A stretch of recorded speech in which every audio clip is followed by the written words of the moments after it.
안녕하세요. 사연을 부탁해입니다. 오늘의 사연을 소개하겠습니다. 남자친구와 처음 만난 날부터 어느덧 1년이란 시간이 흘러갔습니다. 봄이 오고 여름이 지나고 가을이 깊어지고 겨울이 찾아오는 동안 그 사람 곁에서 하나씩 확인해간 것들이 있었는데요. 시간이 쌓일수록 모든 것이 잘 맞는다는 확신이 점점 깊어졌습니다. 남자친구는 처음 만났을 때나 1년이 지난 그날이나 늘 한결같이 선하고 다정한 사람이었거든요. 가장 기억에 남는 일이 하나 있습니다. 우리 회사는 야근이 유독 잦은 편이었어요. 원하든 원치 않든 퇴근 시간이 지나도 자리를 뜨지 못하는 날이 비일비재했습니다. 하필 그날도 그랬는데요. 퇴근 후 남자친구와 약속이 잡혀 있었지만 회사에 갑작스레 급한 일이 터지고 말았어요. 주변 눈치를 살피며 조심스럽게 문자 한 통을 보냈습니다. 자기야, 내가 전화로 말해야 하는데 회사 분위기가 너무 안 좋아서 문자로 보낼 수밖에 없네. 거래처에 문제가 생겨서 과장님이 대리님한테 소리 지르고 난리도 아니야. 아무래도 오늘 야근해야 할 것 같아. 미안해서 어쩌지? 전송 버튼을 누른 뒤 화면을 내려다보며 조마조마한 마음으로 답장을 기다렸는데요. 얼마 지나지 않아 알림이 울렸습니다. 회사가 바빠서 그런 건데 어쩔 수 없지. 난 괜찮으니까 신경 쓰지 말고 일해. 단 2줄이었지만 그 짧은 문장 안에 불만도 서운함도 담겨있지 않았어요.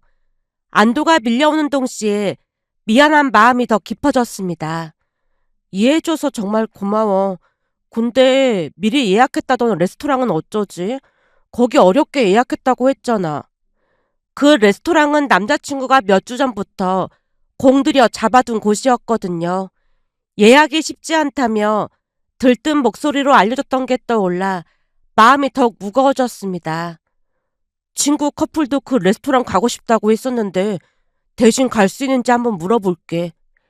잠시 뒤 남자친구에게서 다시 문자가 도착했어요. 친구한테 물어봤더니 좋다고 하니까 신경 쓰지 마. 친구가 가기로 했어. 정말 미안해. 괜찮으니까 얼른 일하고 끝나면 연락해. 화면 위로 늘어선 그 담백한 문장들을 읽으며 코끝이 아릿해지는 걸 느꼈습니다. 남자친구의 배려가 고맙기도 미안하기도 해서 눈시울이 뜨거워질 수밖에 없었는데요. 그럴 만한 사연이 있었습니다. 야근에 출장까지 쉴 틈 없이 바쁜 회사를 다니다 보니 연애라는 것이 늘 어렵기만 했거든요. 어렵게 소개팅을 통해 사귀게 되더라도 그 바쁜 일상을 온전히 이해해준 사람은 거의 없었습니다. 처음에는 누구나 괜찮다고 말했지만 채 3달도 지나지 않아 불만을 쏟아내기 일쑤였어요. 갑자기 약속을 취소하는 여자친구를 마냥 반길 사람이 몇이나 되겠어요. 그들을 탓한 적은 단 한 번도 없었습니다. 다만 그들 대부분은 회사를 옮기라며 설득을 시도하다가 설득이 먹히지 않으면 화를 터뜨리곤 했습니다. 그 패턴이 반복되자 연애라는 단어 자체를 마음에서 지워버렸는데요. 회사 선배의 소개로 만나게 된 그는 모든 것이 달랐습니다. 간혹 약속을 취소하게 되더라도 짜증 한 번, 한숨 한 번 내쉬지 않았거든요. 한마디로 모든 것을 제게 맞춰주는 사람이었어요. 그날도 약속 취소를 했음에도 불구하고 남자친구는 화를 내기는커녕 오히려 힘들겠다며 위로의 말을 건넸으니 그를 더욱 좋아하지 않을 수가 없었습니다. 시간이 흐를수록 남자친구에게 깊이 빠져들고 있다는 걸 스스로도 느끼고 있었으니까요. 그날 야근을 마치고 가장 먼저 한 일은 남자친구에게 퇴근한다는 문자를 보내는 것이었어요. 회사 정문을 나서자마자 곧장 전화를 걸었습니다. 자기야, 나 지금 막 회사에서 나왔어. 아직까지도 분위기가 살벌해서 눈치 보면서 나온 거 있지? 많이 힘들었겠네. 앞에 봐봐. 그 말에 고개를 들었는데요. 저 멀리 가로등 불빛 아래 익숙한 실루엣 하나가 급히 걸어오고 있는 게 아니겠어요. 한달음에 달려온 남자친구가 제 가방을 덥석 잡았습니다. 많이 힘들었지? 설마 지금까지 기다린 거야? 마침 나도 일할 게 있어서 저기 카페에서 노트북으로 일하고 있었어. 카페 사장님한테 미안해서 케이크랑 음료수를 몇 개나 시켜 먹었더니 속이 느끼하네. 우리 얼큰한 곱창전골에 소주 한잔 할까? 아무렇지도 않게 툭 던지는 그 말투. 기다렸다는 내색 하나 없이 대수롭지 않게 웃어 보이는 그 표정에 마음이 따뜻해졌습니다. 좋아. 나도 지금 무진장 배고프거든. 밥도 못 먹은 거야? 오늘따라 과장님이 화를 얼마나 내던지 눈치가 보여서 다들 말 한마디 못하고 있었거든. 그러나 중에 밥을 어떻게 먹겠어. 말도 마. 분위기가 아주 살벌했다니까. 우리 자기 고생 많았네. 남자친구는 만날 때마다 항상 제 가방부터 들어주곤 했습니다. 성큼성큼 앞서 걸어가는 그 넓은 뒷모습을 바라보고 있으면 하루 종일 팽팽하게 당겨져 있던 마음의 줄이 느슨하게 풀리는 것 같았어요. 마음 한쪽이 은은하게 따뜻해지는 기분이었습니다. 그뿐만이 아니었어요. 혹시라도 출장을 가게 되면 그 지역 맛집을 기어코 찾아내 정성스레 포장해 오기도 했어요. 거창하진 않지만 그 소박한 정성들이 하나둘 켜켜이 쌓여 마음 깊은 곳에 조용히 뿌리를 내리고 있었어요. 이 사람이라면 평생을 함께해도 되겠다. 그 확신이 흔들림 없이 자리 잡아 갔으니까요. 그렇게 우리는 결혼을 약속했고 드디어 남자친구 집에 첫 인사를 드리러 가는 날이 찾아왔습니다. 거울 앞에 선 시간만 해도 꽤 길었어요. 너무 화려해도 너무 수수해도 안 될 것 같아 옷장을 열었다 닫기를 몇 번이나 반복했는지 모릅니다. 한참을 고민한 끝에 첫인사에 어울리도록 깔끔한 원피스에 단정한 재킷을 갖춰 입었어요. 그리고 백화점에서 정성껏 골라온 한우 선물 세트를 들었습니다. 자기야, 나 괜찮아 보여? 마중 나온 남자친구에게 조심스레 물었더니 그가 한박웃음을 지었습니다. 완벽해. 우리 부모님이 자기 보면 엄청 좋아하실 거야. 남자친구의 다정한 한마디에 마음이 조금 누그러지긴 했지만 가슴 안쪽에서 잔잔히 떨리는 긴장은 좀처럼 가라앉질 않았습니다. 잠시 후 문이 열리자 예비 시어머님이 환한 얼굴로 맞아주셨어요. 어서 와, 어서 와. 너무너무 반가워요. 안녕하세요. 처음 뵙겠습니다. 허리를 깊이 숙이며 예비 시부모님께 인사를 올렸습니다. 예비 시어머님이 제 손을 덥석 잡더니 마치 오래전부터 기다려온 사람을 맞이하듯 거실 안쪽으로 다정하게 이끌었어요. 식탁 위에는 정갈하게 차려진 음식이 놓여 있었습니다. 한 끼 식사라고 하기에는 지나치리만큼 풍성한 차림이었어요. 나물 하나 찌개 하나에도 손길이 고스란히 배어 있었습니다. 예비 시어머님이 그 자리를 위해 얼마나 공을 들였는지 상의에 놓인 그릇 하나하나가 조용히 말해주고 있었어요. 식사 자리 분위기는 그야말로 화기애애했습니다. 예비 시아버님은 근엄한 첫 인상과는 다르게 넉넉한 웃음을 자주 보이셨고 예비 시어머님은 틈만 나면 제 앞접시 위에 반찬을 올려주셨어요.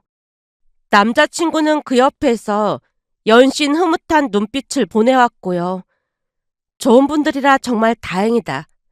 따스한 밥 한 술을 넘기며 마음속으로 조용히 그렇게 되뇌었으니까요. 식사가 끝나고 거실로 자리를 옮겼는데요. 예비 시어머님이 직접 우려주신 따끈한 대추차가 찻잔에 담겨 나왔습니다. 노릇한 빛깔의 차를 한 모금 머금으니 은은한 단맛이 목을 타고 내려가 몸속 깊은 곳까지 포근하게 스며들었어요. 그 순간 찻잔을 천천히 내려놓으며 예비 시어머님이 무심한 듯 입을 열었습니다. 유진이가 너무 마음에 들어서 며느리라고 생각하고 말하는 건데 말이야. 가볍게 꺼낸 그 첫마디는 별다른 무게가 실려있지 않았습니다. 그래서 저도 자연스럽게 고개를 끄덕이며 귀를 기울였어요. 혹시 유진이네 집도 제사 지내고 있어? 아, 저희 집에서는 안 지내고 큰 댁에서 지냈는데 할머니께서 절에 맡기자고 하셔서 요즘은 따로 제사는 안 지내고 있습니다. 그럼 제사 지내는 것도 많이 봐왔겠네? 아무래도 예전에 큰 댁에 부여서 다 같이 제사를 지냈으니까 같이 음식도 만들고 했습니다. 진짜 잘 됐다. 그럼 제사 음식도 곧잘 만들겠네. 예비 시어머님이 반색하며 가볍게 박수를 쳤습니다. 갑작스러운 반응에 어리둥절해하고 있는데 곧이어 본론이 흘러나왔어요. 사실 우리 집이 제사가 있거든. 아, 네. 대수롭지 않게 대답했습니다. 어릴 때부터 제사 풍경을 곁에서 접해왔던 터라 딱히 낯설거나 부담스러운 이야기는 아니었거든요. 그런데 예비 시어머님의 다음 말이 예상 밖이었어요. 그래서 말인데 명절 말고도 2달에 한 번은 제사가 있어. 순간 머릿속으로 그럼 몇 번인 건가 계산하고 있었는데요. 예비 시어머님은 아랑곳하지 않고 다시 말을 이어갔어요. 우리 집이 장손집이다 보니까 다 우리 몫이야.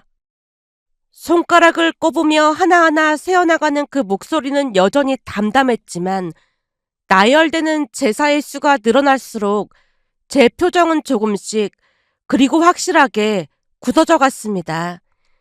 그래서 결혼하면 유진이도 전부 다 참석해야 해.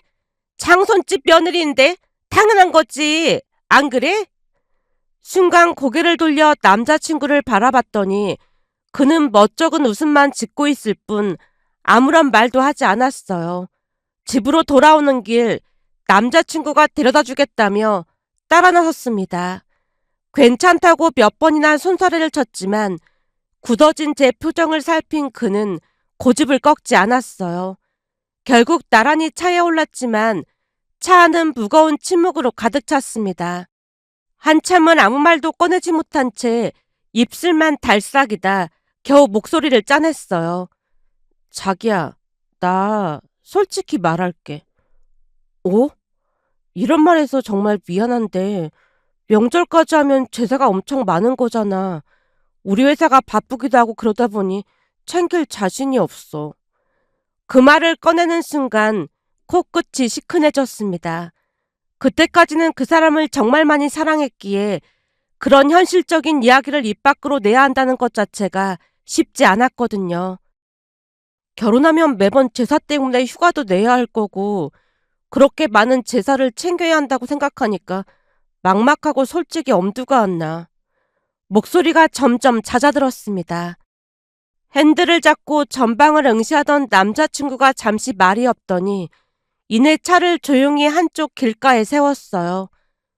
저기요. 그가 고개를 돌려 저를 똑바로 바라봤습니다. 내가 없앨게. 없애다니? 내가 제사 다 없앨게. 부모님한테 말해서 정리할게. 그 눈빛은 진지했고 목소리에는 어떤 흔들림도 없었습니다. 이미 마음을 단단히 먹은 사람만이 낼 수 있는 어조였어요. 자기가 힘든 건 나도 못 참아. 어떻게든 설득해서 없애자고 할 테니까 걱정하지 마. 진짜 그게 가능해? 가능하고 말고가 어딨어. 내가 안 한다고 하면 그만인 거지. 시간은 좀 걸릴 수도 있겠지만 반드시 다 정리할게. 그러니까 걱정하지 마. 그가 제 손을 조심스럽게 감쌌습니다.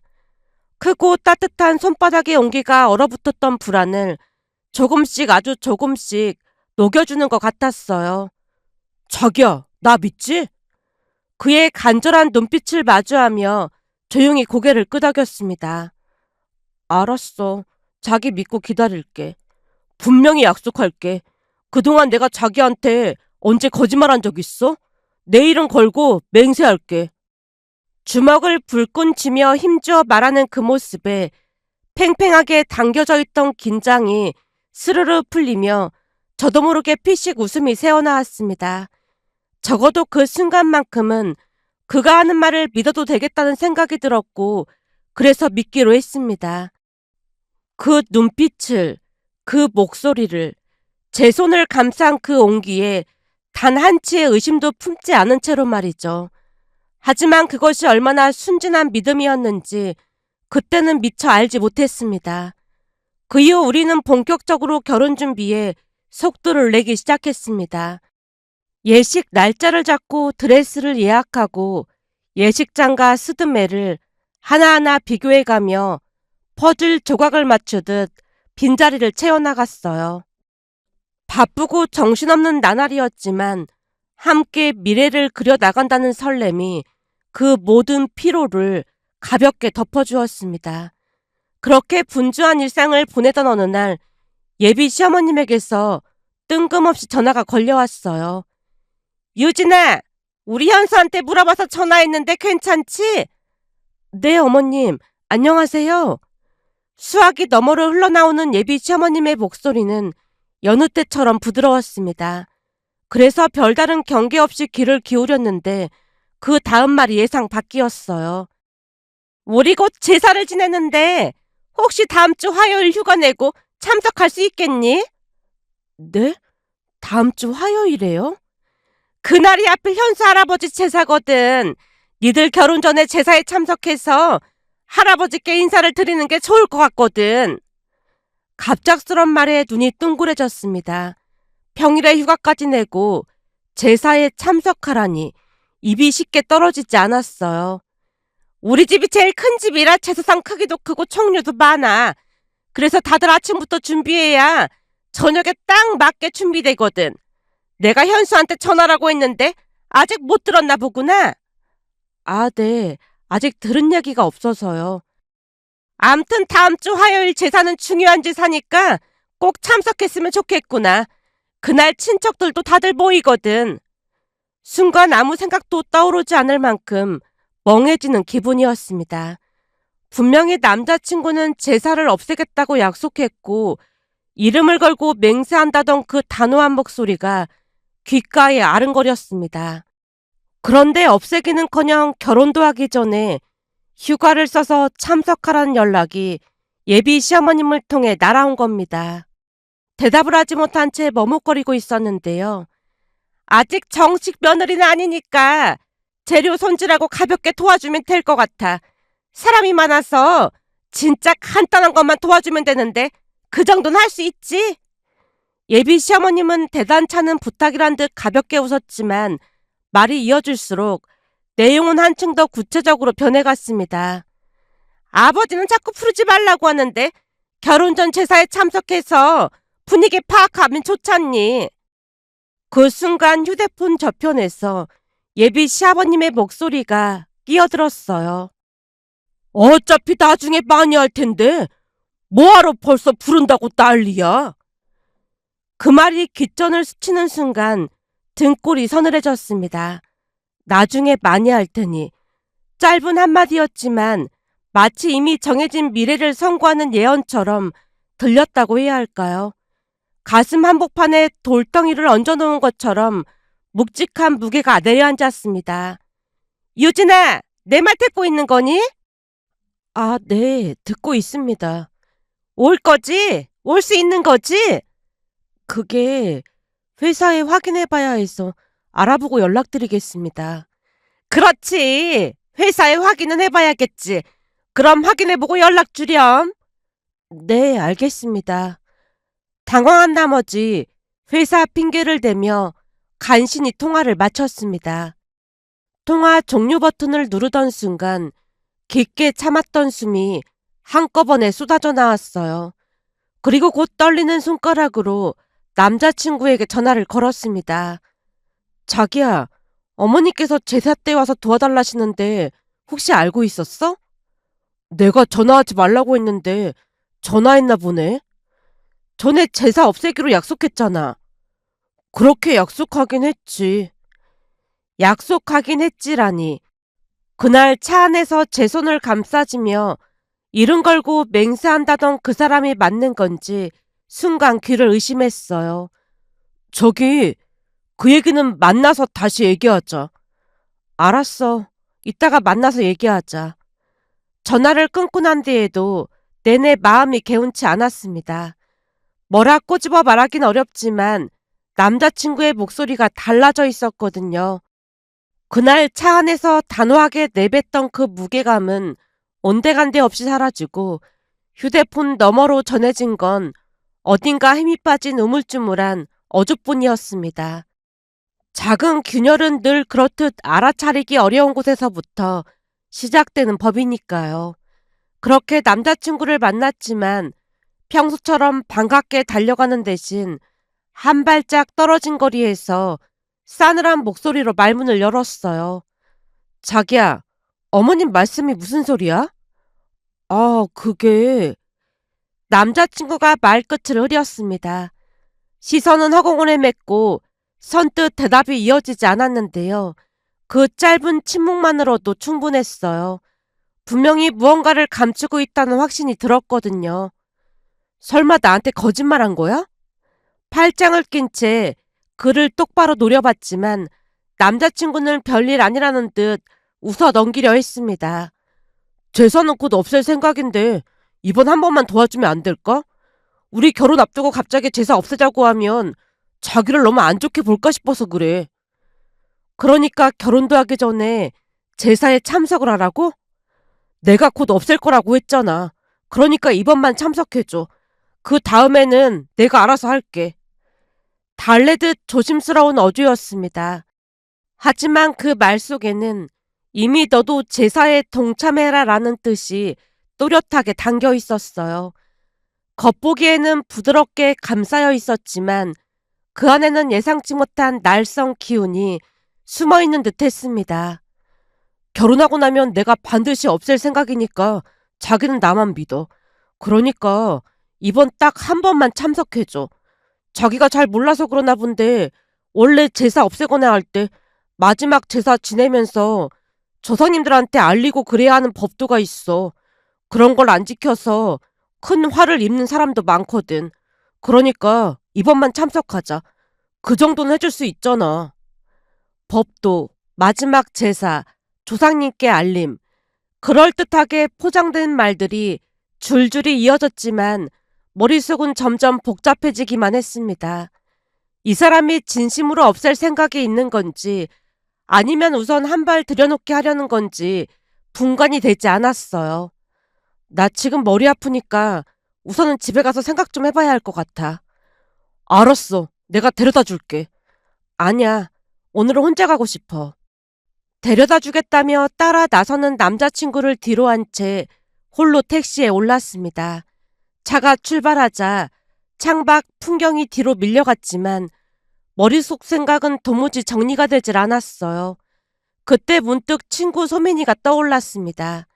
전화를 걸자 소민이는 이것저것 묻지도 않고 곧장 만나자고 했어요. 그 한마디에 마음이 조금 놓이는 기분이었습니다. 곧바로 택시 기사님께 목적지를 바꿔달라고 말한 뒤 소민이가 있는 곳으로 향했어요.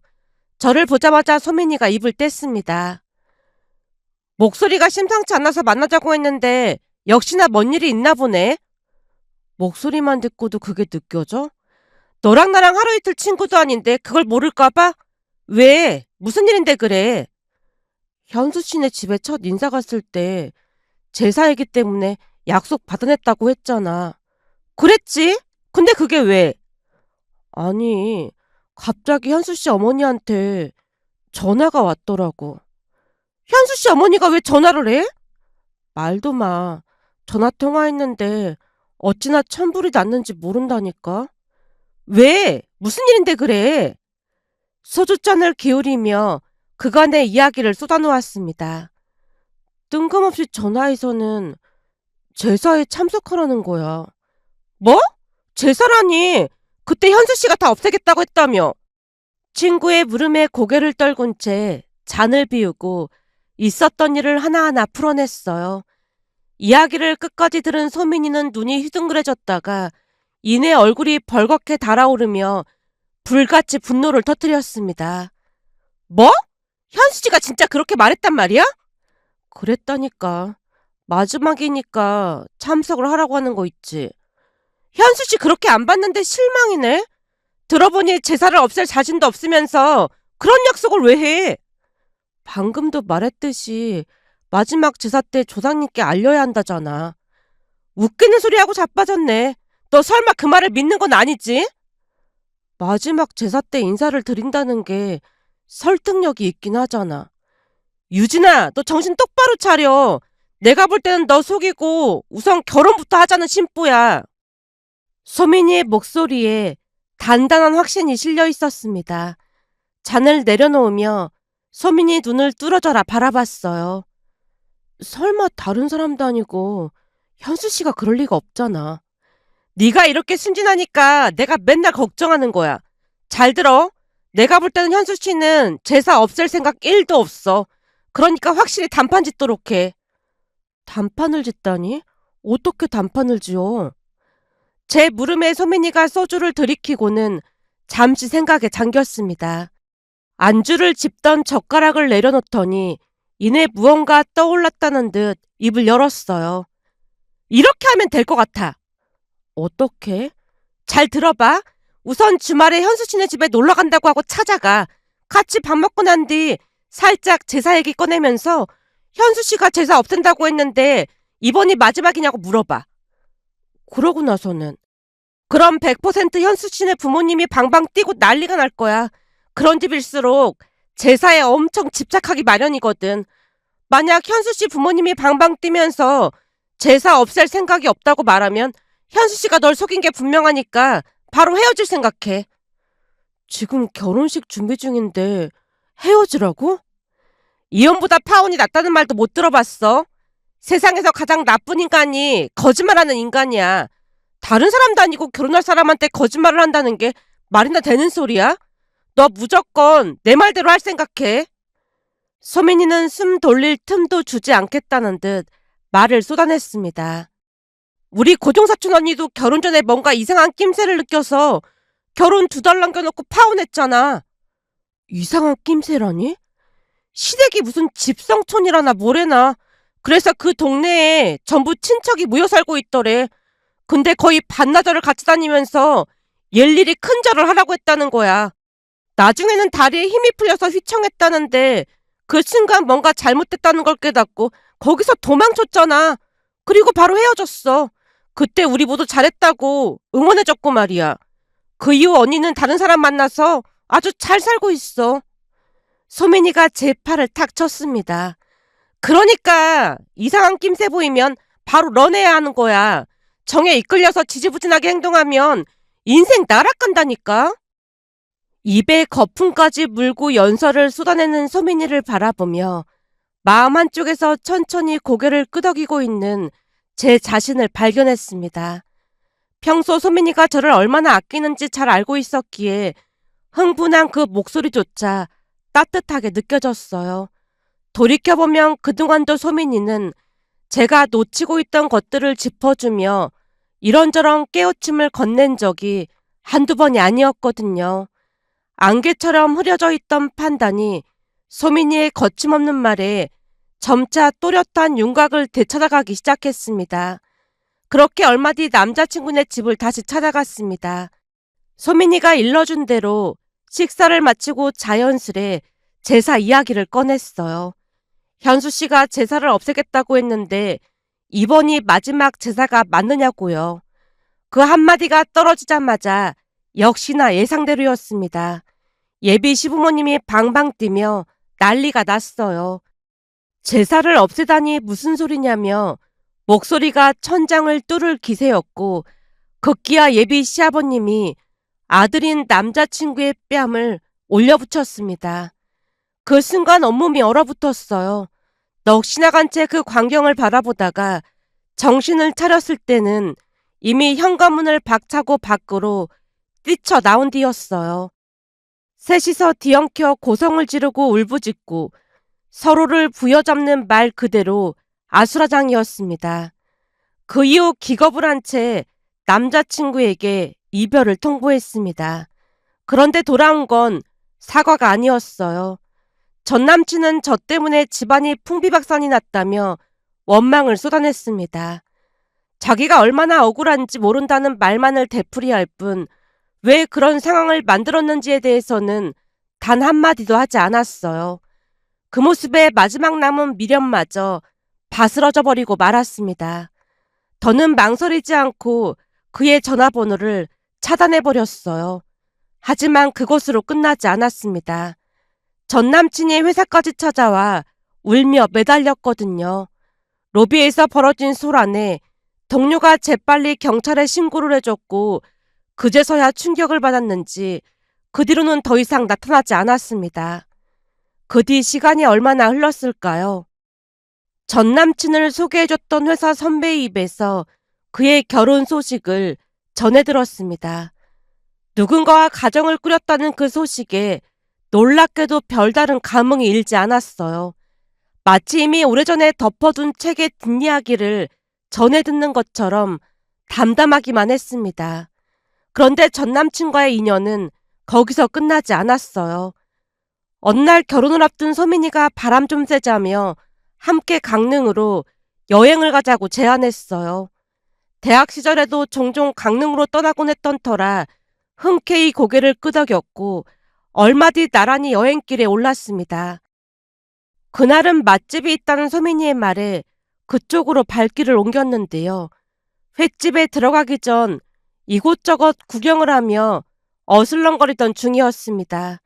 순간 기막힌 장면이 눈앞에 펼쳐졌어요. 젊은 남녀가 큰 소리로 다투고 있었습니다. 문어를 사다가 무슨 문제가 생긴 건지 남자가 들고 있던 비닐봉투의 문어를 여자가 힘껏 집어 던지는 게 아니겠어요. 그리고는 여자가 미친 사람처럼 소리를 질렀습니다. 뭐? 문어? 너 여행 가자고 했던 게 이 문어 때문이지? 제사에 올릴 이 문어 사러 여행 가자고 했던 거지?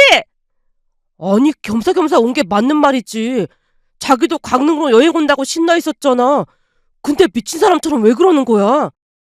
미친 건 내가 아니고 너랑 니네 집구석이지. 말이 너무 심한 거 아니야? 심해?